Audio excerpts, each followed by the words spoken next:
Hello dear students, you are welcome in your YouTube channel MORS study classes.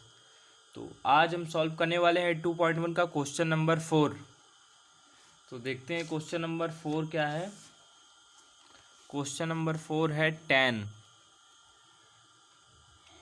tan inverse minus का √3। तो अब इस सवाल में माइनस लगा, इसका मुख्य मान निकालना है।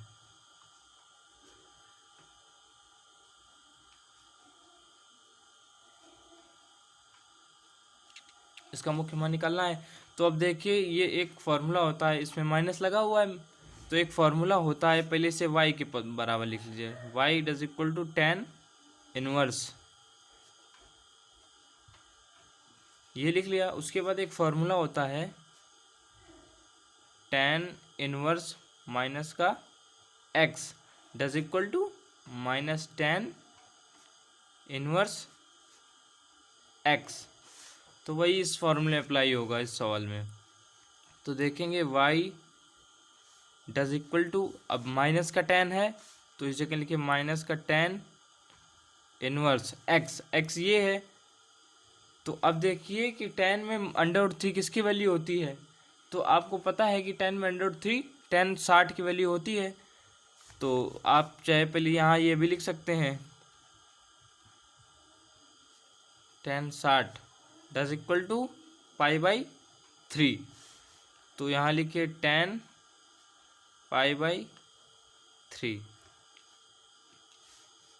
y does equal to minus का, अब ये tan इनवर्स से tan कट जाएगा, माइनस का बचेगा केवल। तो ये माइनस तो बचेगा ही और ये बचेगा, तो माइनस का π/3, यही आपका आंसर।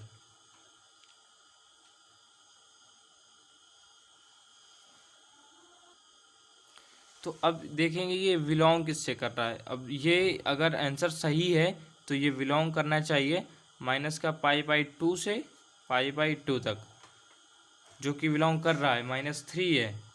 तो ये आंसर आपका सही है। तो हम देखेंगे क्वेश्चन नंबर 5वां। क्वेश्चन नंबर 5 है cos इनवर्स माइनस का 1/2।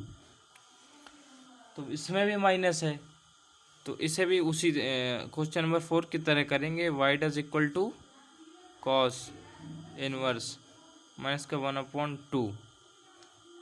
तो अब इसमें कॉस वाला, इसमें माइनस आ गया तो कॉस का इसमें फॉर्मूला लग जाएगा, कॉस इनवर्स माइनस का x।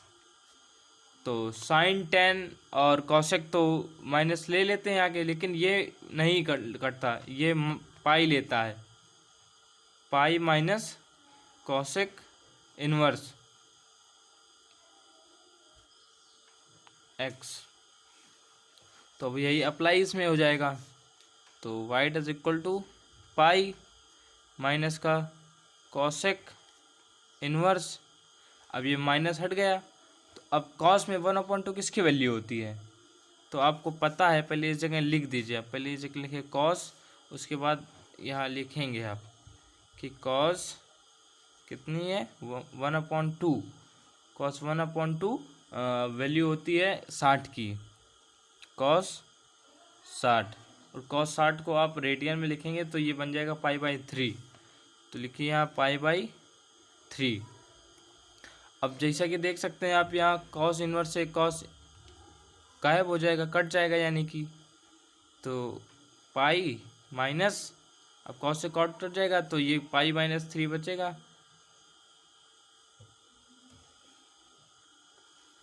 तो अब ये पाई माइनस π/3 है। तो अब इस ये मतलब लासा हो गया, तो 3 एक कम 3 और 3 पाई से 1 पाई कैंसिल हो जाएगी, माइनस हो जाएगी। तो बचेगा आपका y डज इक्वल टू 2π/3। अब ये कॉस बिलोंग करना चाहिए, इसकी कंडीशन होती है ये बिलोंग करना चाहिए 0 से पाई, जो कि बिलोंग कर रहा है।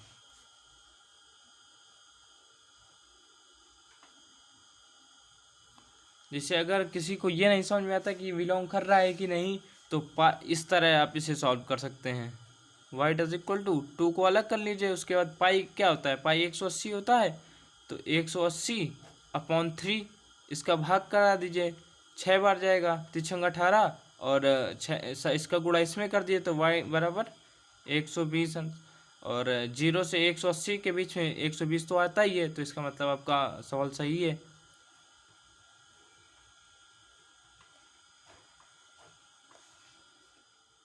तो अब देखेंगे क्वेश्चन नंबर 6। क्वेश्चन नंबर 6 है tan इनवर्स माइनस का 1, इसका मुख्य मान ज्ञात करना है। तो ये तो एकदम सिंपल सा ही है। इसमें इसको पहले y के इक्वल में लिखो, y does equal to tan inverse minus का 1। तो अब इसमें भी माइनस आ गया, तो इसमें भी माइनस का फॉर्मूला लगेगा, जैसे सब सवालों में लगता है। तो tan इनवर्स और माइनस का x, tan minus x does equal to minus का tan इनवर्स x।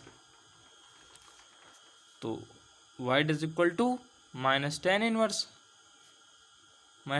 लिख दिया आपने। उसके बाद x 1 है, तो अब tan में 1 किसकी वैल्यू होती है? 45 की। तो यहाँ लिखिए tan, यहाँ लिख दीजिए बताने के लिए कि tan 1 does equal to tan 45। और tan 45 को रेडियन में आप लिखेंगे तो π/4 बन जाएगा। π/4, तो यहीं इसकी वैल्यू tan 45 की π/4 लिख दिया आपने। तो अब tan इनवर्स से tan तो गायब हो जाएगा, बचेगा माइनस। तो आपका आंसर आएगा y does equal to minus का π/4। और ये बिलोंग करना चाहिए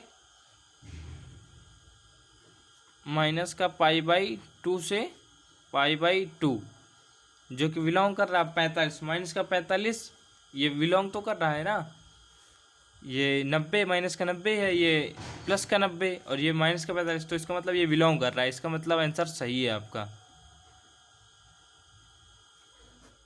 तो अब देखें क्वेश्चन नंबर 7। क्वेश्चन नंबर 7 है सेक इनवर्स 2/√3।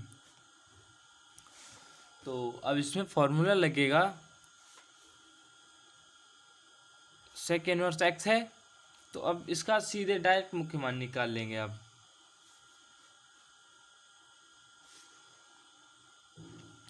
तो आप इसे लिखेंगे y बराबर सेक इनवर्स। अब ये सेक में कितने 2/√3 किसकी वैल्यू होती है?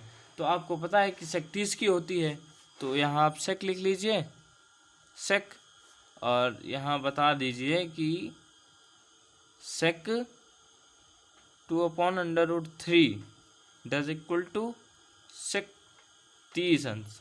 और इसको अंडर जब रेडियन में लिखेंगे तो ये π/6 हो जाएगा। तो सेक π/6,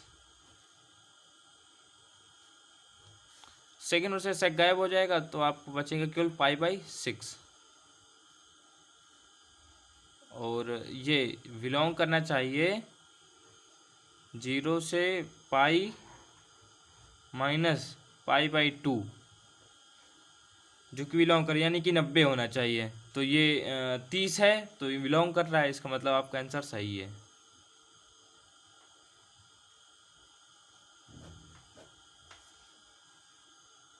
तो देखिए क्वेश्चन नंबर 8। क्वेश्चन नंबर 8 है कॉट इनवर्स √3,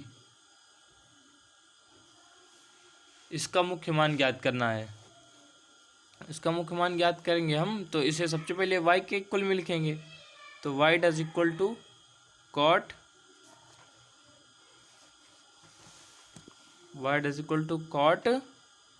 और कॉट इनवर्स है, कॉट इनवर्स लिखा। उसके बाद अब आपको मालूम होना चाहिए कि कॉट में √3 किसकी वैल्यू होती है। तो आपको पता है कॉट 30 की होती है, तो इस जगह आप पहले लिख दीजिए cot √3 does equal to cot 30 अंश। और कॉट 30 अंश को जब आप रेडियन में लिखेंगे तो वो π/6 हो जाएगी, π/6। तो कॉट π/6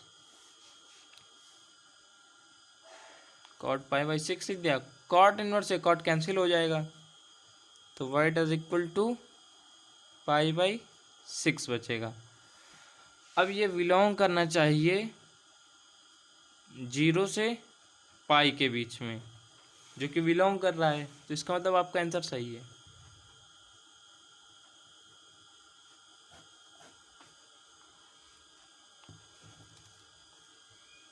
वीडियो पसंद आई हो तो लाइक करें, शेयर करें, सब्सक्राइब करें। Thanks for watching this video by Thakur Madhuraj.